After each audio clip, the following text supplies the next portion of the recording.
पूरे देश पे इनका कब्जा हो चुका है, पूरी एजेंसियों पे। देश में कैमरा और कलम पे बंदूक का पहरा है। नहीं छोड़ देंगे। अगर हमारे को शहीद होना पड़ेगा तो हम मोर्चे पर होएंगे, या तो जीत का आएंगे, बगैर जीते नहीं आएंगे वापसी। ये आंदोलन जारी रहेगा। वो 28 तारीख की जो काली रात है उसको आप याद करते रहना। हम वहां से हटेंगे नहीं, किसी भी कीमत पर वहां से जाएंगे नहीं। देश के नौजवानों का रोजगार का सवाल है। 450 रुपया क्विंटल गन्ने का इन्होंने भाव की बात करी थी, वो चाहिए हमको फसलों पे एमएसपी की गारंटी चाहिए। प्रधानमंत्री ने कहा कि 2022 में फसलों के रेट दुगने होंगे, आमदनी दुगनी होगी। 3 महीने की बात रहेगी है। 1 जनवरी से बिकने वाली फसलें दुगने रेट पे बेचेंगे। ये प्रचार हम करेंगे। हम जाएंगे देश की जनता के बीच में, पूरे देश में संयुक्त मोर्चा आंदोलन करेगा। और हमने बार बार कहा कि हमारे पंच भी यही है और हमारा मंच भी वही है। आपने बात सुनी, ये 20 लाख से ज्यादा लोग मुजफ्फरनगर की जमीन पाए। ये कहते हैं कि लाल किले पे किसान गया। अगर लाल किले पे नहीं, किसान तो अगर जाता तो पार्लियामेंट पे जाता, जहां पे कानून बने हैं। लाल किले पे धोखे से लेके गए हैं आप हमको, हमारे लोग नहीं गए। धोखे से लेकर आप लोग गए हैं। क्या कोई देश की एजेंसी है कि जो उसको जांच कर दे? क्योंकि कोई एजेंसी बोलने को तैयार नहीं है। इस तरह की अगर सरकारें देश में होंगी तो ये दंगे करवाने का काम करेगी। पहले भी नारे लगते थे जब टिकैत साहब थे, अल्लाहू अकबर, अल्लाहू अकबर, ये नारे लगते थे। हर हर महादेव और अल्लाहू अकबर के नारे इसी धरती से लगते थे। ये नारे हमेशा लगते रहेंगे, ये नारे हमेशा लगते रहेंगे। दंगा यहां पे नहीं होगा। ये तोड़ने का काम करेंगे, हम जोड़ने का काम करेंगे। किसी गलत फहमी में मत रहना। ये देश हमारा है, ये प्रदेश हमारा है, ये जिले हमारे हैं। वो बेच रहे, इन लोगों की पहचान करनी पड़ेगी। देश में बड़े बड़े आंदोलन ये चलाने पड़ेंगे। आज से जो संयुक्त मोर्चा ने फैसले लिए हैं उसके तहत हमको बड़ी बड़ी मीटिंगें पूरे देश भर में करनी पड़ेगी। अब ये मिशन खाली मिशन उत्तर प्रदेश और ये नहीं उत्तराखंड, मिशन होगा संयुक्त मोर्चे का देश बचाने का। ये देश बचेगा, ये संविधान बचेगा।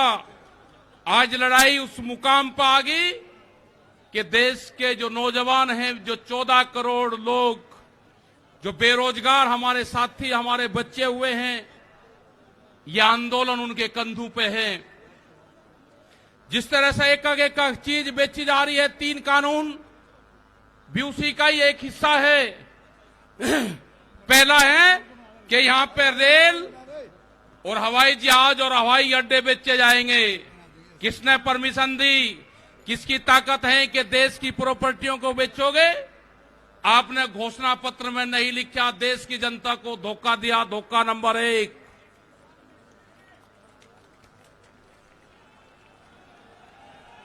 धोखा नंबर 2, धोखा नंबर 2, बिजली बेचेंगे, प्राइवेट करेंगे बिजली को। ये धोखा नंबर 2 कहीं घोषणा पत्र में नहीं लिखा। जब वोट मांगी नहीं कहा कि बिजली भी बेचेंगे। ये सड़क बेचेंगे, पूरी सड़कों पर टैक्स लगेगा और एनएच के आसपास 500 मीटर तक अपनी कोई चाय की दुकान और गुमटी भी नहीं लगा सकता। अगर किसी ने चाय का खोखा रखा तो वह जमीन उसकी गांव समाज में निहित होगी। ये सड़कों को बेचने का काम करेंगे। ये देख लेना क्या क्या चीज बिक्री है। ये सेल फॉर इंडिया का बोर्ड देश में लग चुका है।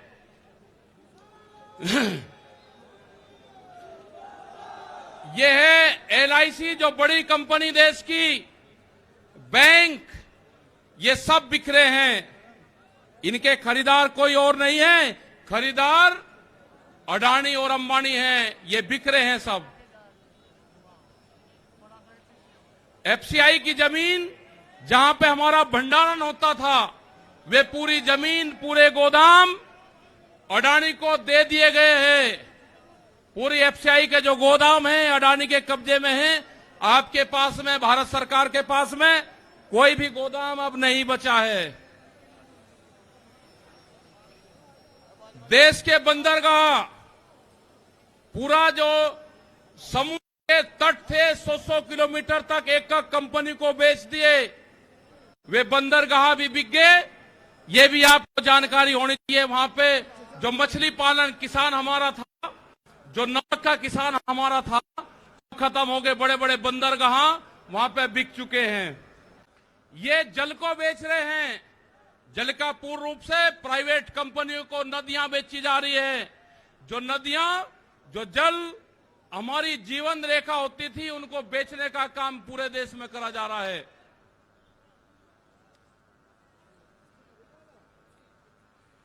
ये इंडिया ऑनलाइन सेल, मतलब कोई भी कीमत किसी भी चीज की लगा सकता है। भारत बिकाऊ है। ये भारत सरकार की पॉलिसी है। अब खतरे में कौन कौन है? ओएनजीसी, बीपीसीएल, इस्पात, शिक्षा, प्राइवेट जो चिकित्सा हो रही है, और देश के संविधान भी खतरे में है। जो बाबा भीमराव अंबेडकर का संविधान था, वो भीड़ में बता जा रहा है। हम उसको भी बता रहे हैं कि बाबा भीमराव अंबेडकर का संविधान भी खतरे में है, उसको भी बचाना है। और ये खेती किसानी जिससे ये आंदोलन शुरू हुआ, ये खेती और किसानी भी बिक्री के कगार पे है। हमारी समझ में जब आया, जब देश की खेती बिकने के कगार पाई, जब ही आंदोलन शुरू हुआ। उसके 3 कानून 9 महीने से किसान आंदोलन है, वो करने को तैयार नहीं है। आज हालात यह है कि आपका 10 साल पुराना, वे आगे के 10 साल पुराना ट्रैक्टर नहीं चलेगा, वो भी इसी में आता है। आपको बैंक में कर्जा आप दुगना ले लो, आपको बैंक दुगना कर्जा दे देगा। आपको बैंक कहेगा कि गोल्डन कार्ड बना दिया, आप कर्जा ले लो, फसलों के भाव नहीं आपको देंगे। हम जिस जमीन पर आए हैं, ये जमीन उत्तर प्रदेश की जमीन, और जहां पे मुजफ्फरनगर का जो क्षेत्र है, ये गन्ने की बेल्ट है पूरी। क्या इन लोगों ने ये नहीं कहा कि जब अगर हमारी सरकार आएगी तो हम 450 रुपए गन्ने का भाव देंगे? ये कोई भाव देने को तैयार नहीं है। यहां पे सरकारें पहले भी आई जिन्होंने 80 रुपया रेट बढ़ाया, दूसरे वाली सरकार आई 50 रुपए रेट बढ़ाया। क्या योगी सरकार उन दोनों से कमजोर है? 1 रुपया रेट नहीं बढ़ाया। हमारा 12,000 करोड़ रुपया से ज्यादा आज शुगर फैक्ट्रियों पे सरकारों पे बकाया है। अगर हम मांगते हैं तो कहते हैं जी ये राजनीति कर रहे हैं। अगर ये मुद्दे उठाने राजनीति है तो ये मुद्दे यहां के लोग उठाते रहेंगे। हमें बहुत तरह के एलिगेशन लगाए गए। हम 9 महीने से वहां पे हैं, आप लोगों के बीच से वहां पे गए। यहां पे मुजफ्फरनगर की जमीन पे हम पैर नहीं रखेंगे, हम गाड़ी से यहां से वापसी जाएंगे। जब ये आंदोलन फतेह होगा, इस किसान और देश के जवान की जीत होगी, जब ही हम यहां पाएंगे। अत्याचार बहुत है। यहां पे पुलिस फोर्स के लोग भी होंगे, यहां पे पुलिस फोर्स के लोग हैं, उनकी सैलरी 25 और 30,000 रुपए है। ड्यूटी वे 24 घंटे देंगे। मास्टर जो प्राइमरी का टीचर है, उससे आधी सैलरी उनकी होगी। वे आवाज नहीं उठा सकते, उनकी आवाज को दबाया जाता है। उनका जो क्वार्टर है वो 500-600 फीट में है। उनके क्वार्टर बड़े बड़े हैं, उनकी सैलरी भी टीचर के बराबर उनकी सैलरी हो। वे ड्यूटी देते हैं 24 घंटे। जितने भी सरकारी कर्मचारी हैं, उनकी पेंशन खत्म करोगे। एमपी एमएलए की पेंशन लोगे 2-2, 3-3। कर्मचारियों की पेंशन खत्म करोगे। आप देश में प्राइवेटाइजेशन करोगे तो रोजगार खत्म होंगे। हमारी समझ में एक बात नहीं आई, जो बड़ी बड़ी कंपनी 67,000 और 1 लाख करोड़ रुपया सरकार का लेकर भाग जाती है, उन्हीं को ही फिर बड़े बड़े संस्थाएं बेच रहे हैं। वो पैसा कहां जा रहा है? ये लड़ाई शुरू हुई 3 काले कानून से, ये लड़ाई शुरू हुई एमएसपी पे गारंटी कानून से। हमने एक ही जिले का एक डाटा भारत सरकार को दिया, यहां उत्तर प्रदेश के अधिकारियों को दिया, यहां के मुख्यमंत्री को दिया।